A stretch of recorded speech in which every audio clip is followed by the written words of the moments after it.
महाराष्ट्र के नगर निगम चुनाव परिणामों ने यह साबित कर दिया है कि भारतीय जनता पार्टी गठबंधन को विधानसभा चुनाव में मिली जीत कोई तुक्का नहीं थी। वह महिलाओं और युवाओं को साधने की भाजपा बहुत सोची समझी रणनीति थी, जिस पर जनता ने एक बार फिर नगर निगम चुनाव में मुहर लगाया है। इस जीत से राज्य और भाजपा में इस जीत के नायक देवेंद्र फडणवीस का कद और ऊंचा हो गया है। मुंबई नगर निगम में सत्ता खोने के बाद निगम से ठाकरे युग का अंत होता दिखाई दे रहा है। उद्धव ठाकरे को समझना पड़ेगा कि बाला साहेब ठाकरे के सिद्धांतों से समझौता उनके लिए बहुत भारी पड़ा है। इस चुनाव में बाला साहेब ठाकरे के रहे सही समर्थकों ने भी उद्धव ठाकरे का साथ छोड़ दिया है।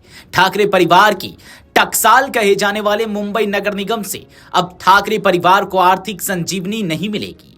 ऐसे में अब उद्धव ठाकरे गुट की शिवसेना की राजनीति कितने आगे बढ़ पाएगी, यह बड़ा सवाल है। महाराष्ट्र के नगर निगम चुनाव में कांग्रेस को एक बार फिर करारी हार का सामना करना पड़ा है। कांग्रेस ने इसके लिए एक बार फिर चुनाव में फ्रॉड होने का आरोप लगाया है। राहुल गांधी ने ट्वीट कर चुनाव में इस्तेमाल होने वाली स्याही पर सवाल खड़ा किया है, लेकिन कांग्रेस के अंदर भी इस बात पर हलचल तेज हो गई है कि आखिर कब तक केवल ईवीएम और स्याही पर सवाल उठाकर कांग्रेस नेता अपनी जिम्मेदारी से भागेंगे। महाराष्ट्र की जनता ने कांग्रेस को स्पष्ट जनादेश दिया है कि उसे अपनी चुनावी रणनीति पर फिर से विचार करना चाहिए। भाजपा के राष्ट्रीय प्रवक्ता तुहीन सिन्हा ने अमर उजाला से कहा कि महाराष्ट्र की जनता ने यह साबित कर दिया है कि अब ट्रिपल इंजन की सरकार का दौर आ चुका है।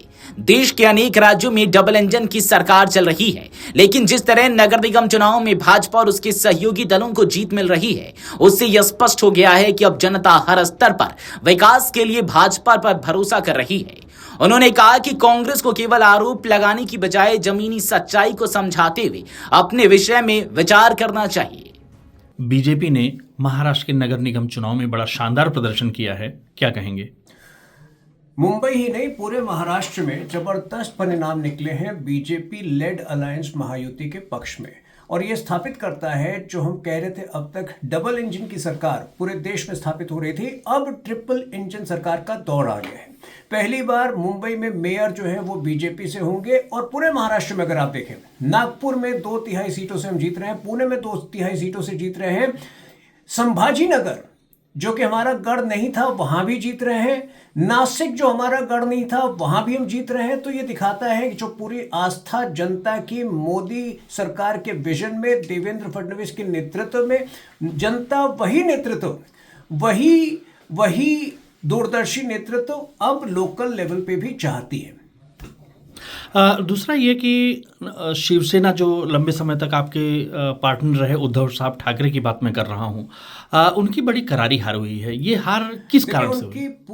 उनकी पूरी लीडरशिप जो है उद्धव सेना की नकारात्मक विचारों पर आधारित है। एक तरफ हम मुंबई के लिए $1 ट्रिलियन इकोनॉमी की बात कर रहे थे, कोस्टल रोड की बात कर रहे थे, जो मेट्रो रेल है जिसका आज जो लगभग 85-90 किलोमीटर का स्ट्रेच पर है, उसको 300 किलोमीटर के स्ट्रेच तक कैसे ले जाएं उसकी बात कर रहे थे, गोरेगांव मुलुंड लिंक रोड की बात कर रहे थे, नए एयरपोर्ट की कनेक्टिविटी कैसे इंप्रूव की जाए उसकी बात कर रहे थे, अटल सेतु की तरह और कैसे जो है इंफ्रास्ट्रक्चर का निर्माण हो उसकी बात कर रहे थे। वहीं दूसरी ओर ठाकरे बंधु केवल और केवल जहर उगल रहे थे। कभी तमिलनाडु के लोगों को अपने निशाने पे ला रहे थे, तो कभी बिहारियों को ला रहे थे। तो जनता अब इस नकारात्मक राजनीति को रिजेक्ट कर चुकी है, और मुझे लगता है कि ठाकरे बंधुओं का ये वो जो पूरे चुनाव के दौरान वो लोग कह रहे थे कि मराठी मानुस के लिए आखिरी चुनाव है, निश्चित रूप से ठाकरे बंधुओं के लिए शायद ये आखिरी चुनाव है।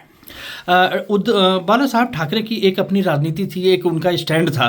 क्या आपको लगता है कि उद्धव ठाकरे का उस स्टैंड से दूर हटना ये उनके लिए नाकाम?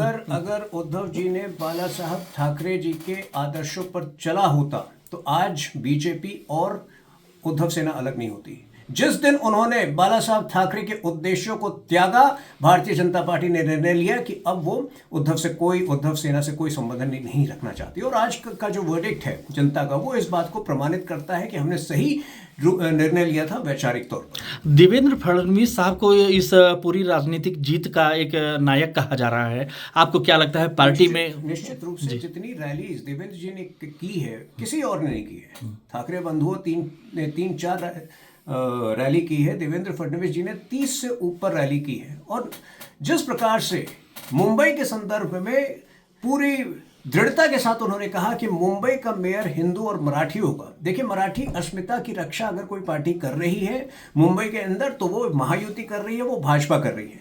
जो ठाकरे बंधु मराठी मानुष में केवल और केवल डर फैलाना चाहते हैं कि ये आपके लिए आखिरी चुनाव होगा, मेरा सवाल बड़ा सीधा है उनसे, क्यों वो ये घोषित नहीं कर पाए कि मुंबई का जो मेयर होगा वो मराठी होगा? क्या पूरे चुनाव में उन्होंने घोषित किया? नहीं घोषित कर पाए, क्योंकि खुद उनमें जो है एक वैचारिक भ्रष्टाचार ठाकरे बंधु में व्याप्त है, नजर आ रहा था। क्या ये महाराष्ट्र सरकार के कामकाज पर जनता की एक टिप्पणी के रूप में भी देखा जाएगा ये जीत? बिल्कुल बिल्कुल।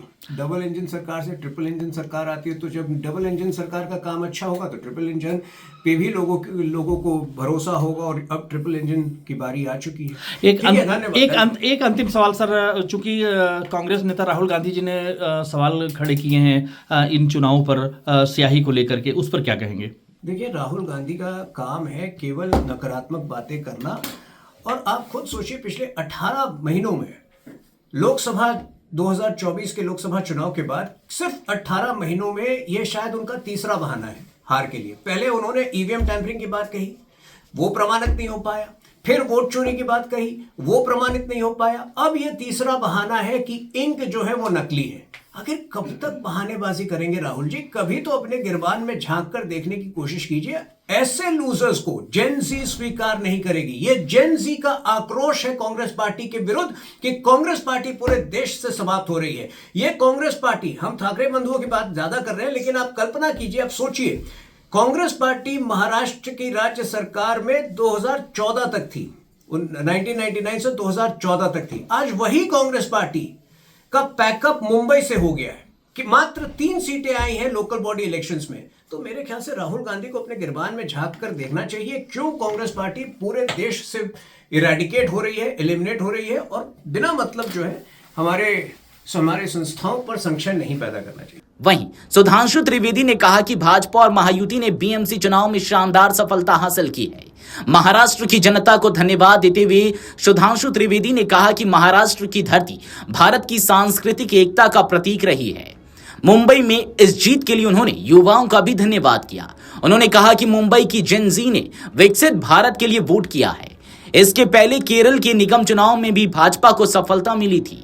सुधांशु त्रिवेदी ने कहा कि इस चुनावों का एक सीधा संदेश यह भी है कि अब देश की जनता नकारात्मक सोच की राजनीति को स्वीकार नहीं करेगी। उन्होंने कहा कि इस चुनाव में इंडिया गठबंधन के अस्तित्व पर भी सवाल उठा दिया है। इन चुनावों में जिस तरह कांग्रेस और उद्धव ठाकरे की एक दूसरे के खिलाफ बयानबाजी चली है, उससे यह स्पष्ट होता है कि इंडिया गठबंधन के दलों ने ही गठबंधन के अस्तित्व को नकार दिया है। वहीं भाजपा महासचिव तरुण चुग ने कहा कि इन चुनाव परिणामों के आने से पहले ही विपक्ष ने चुनाव में मतदान में उपयोग होने वाली स्याही पर सवाल उठा दिया। राहुल गांधी अपनी गलती को स्वीकार करने और उसे ठीक करने की बजाय कभी ईवीएम तो कभी स्याही पर सवाल उठा रहे हैं। उन्होंने कहा कि जनता का आशीर्वाद विकास और राष्ट्रवाद के साथ है, लेकिन विपक्ष मूल बात को समझने की बजाय दूसरे मुद्दे उठा रहा है। उन्होंने कहा कि विपक्ष को अपनी राजनीतिक सोच पर मंथन किया जाना चाहिए। वीडियो डेस्क अमरउजाला.com। अगर आप ये वीडियो YouTube पर देख रहे हैं तो हमारे चैनल को सब्सक्राइब कर बेल आइकन दबाएं, और Facebook पर देख रहे हैं तो हमारे पेज को लाइक करें।